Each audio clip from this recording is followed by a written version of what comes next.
So this is a trick to getting your PC screen on your phone.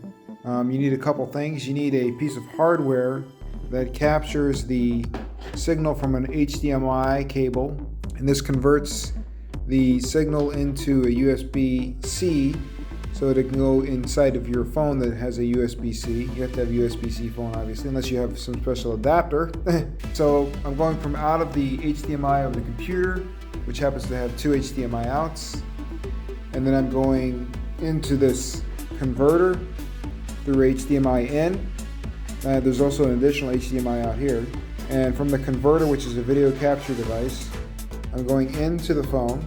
And last but not least is the software as well. So this is USB camera, and this is the free version, and I'm getting the signal from USB, so I would select the USB and then select the device, which is already done ahead of time.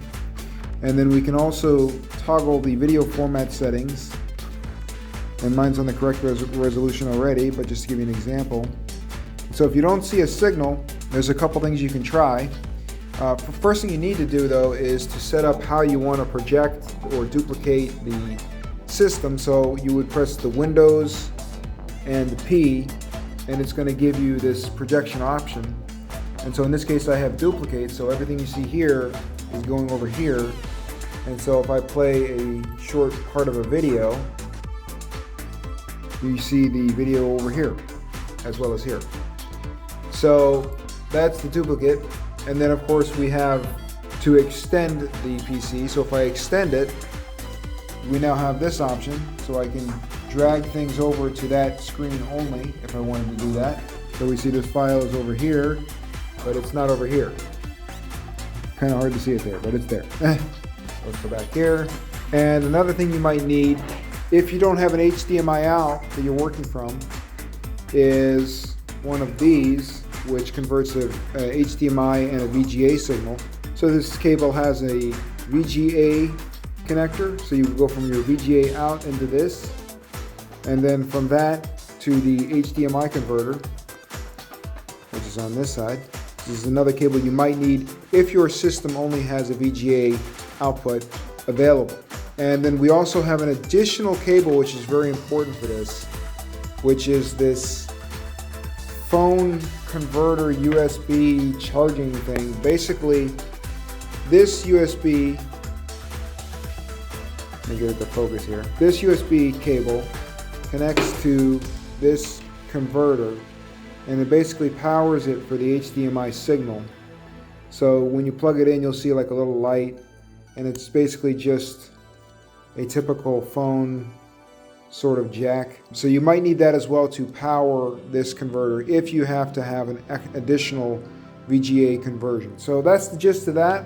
And if you have any other problems with this, it could be just the routing of the input output and making sure everything is properly powered and making sure you're on the proper video format.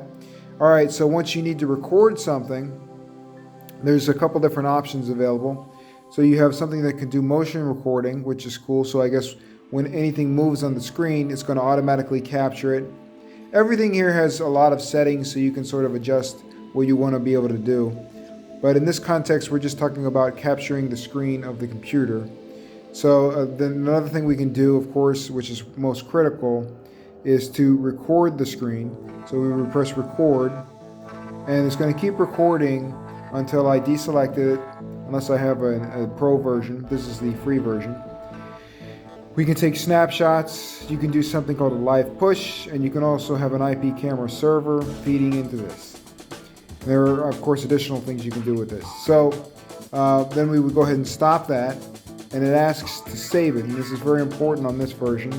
You have to click that button while it's available so that it will get saved to your system, otherwise it just saves a thumbnail. So anyway, that's USB camera app.